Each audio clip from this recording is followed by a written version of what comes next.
Nagsasalita pa sina Pedro at Juan sa mga taong bayan nang dumating ang mga paring Hudyo, ang kapitan ng mga bantay sa templo at ang mga Saduseo.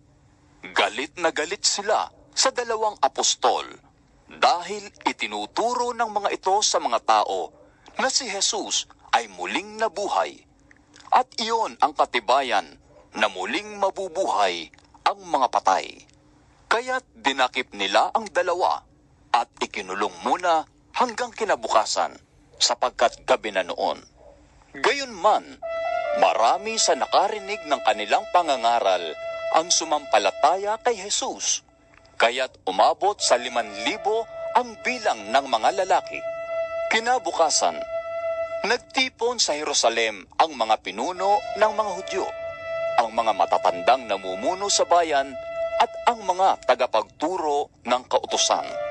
Kasama nila si Anas, ang pinakapunong pari, si Caifás, si Juan, si Alejandro, at ang iba pang mga kamag-anak ng pinakapunong pari.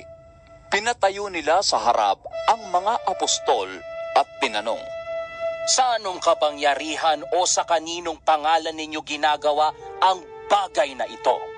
Sumagot si Pedro na puspos ng Espiritu Santo.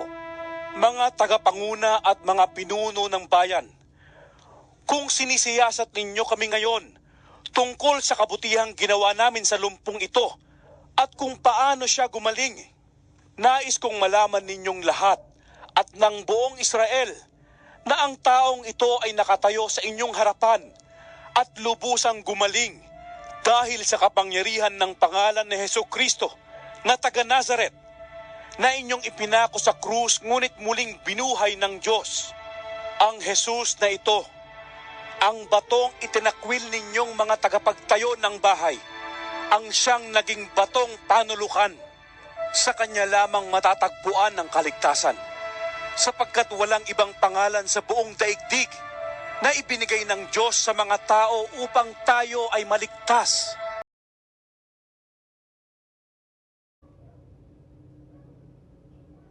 Katapos nito, muling nagpakita si Jesus sa mga alagad sa tabi ng lawa ng Tiberias. Ganito ang nangyari. Magkakasama sina Simon Pedro, Tomas na tinatawag na Kambal, Natanael na taga-Kana sa Galilea, ang mga anak ni Zebedeo, at 2 pang alagad. Sinabi sa kanila ni Simon Pedro, Mangingisda ako. Sasama kami. Sabi nila, umalis nga sila at sumakay sa isang bangka. Magdamag silang ng isda, subalit wala silang nahuli. Nang mag-uumaga na, tumayo si Jesus sa pangpang, ngunit siya'y hindi nila nakilala. Sinabi niya, Mga anak, mayroon ba kayong huli?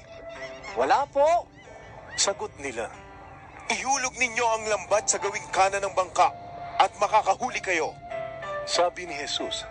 Inihulog nga nila ang lambat at nang hilahin nila ito, ay hindi nila makaya sa dami ng huli. Sinabi kay Pedro ng alagad na minamahal ni Jesus, Ang Panginoon iyon! Nang marinig ni Simon Pedro na ang Panginoon iyon, nagsuot siya ng damit dahil nakahubad siya noon at saka lumusong sa tubig. Dumating sa pampang ang kasama niyang mga alagad. Sakay ng bangka at hila-hila ang lambat na puno ng isda. Hindi sila gaanong malayo sa pampang, mga 90 metro lamang. Pagkaahon nila sa pampang, nakakita sila roon ng isdang iniihaw sa nagbabagang uling at ilang tinapay. Magdala kayo rito ng ilang isdang nahuli ninyo. Sabi ni Jesus. Kaya't sumampa sa bangka si Simon Pedro at hinila sa pampang ang lambat na puno ng malalaking isda. 153 lahat ang nahuli nila. Hindi nasira ang lambat kahit ganoon karami ang mga isda. Hali kayo at mag-agahan kayo. Sabi ni Jesus. Isa man sa mga alagad na hindi nangahas magtanong sa kanya kung sino siya, sapagkat alam nila na siya ang Panginoon. Lumapit si Jesus, kinuha ang tinapay at ibinigay sa kanila. Ganoon din ang kanyang ginawa sa isda. Ito ang ikatlong pagpapakita ni Jesus sa mga alagad, pagkatapos na siya'y muling mabuhay.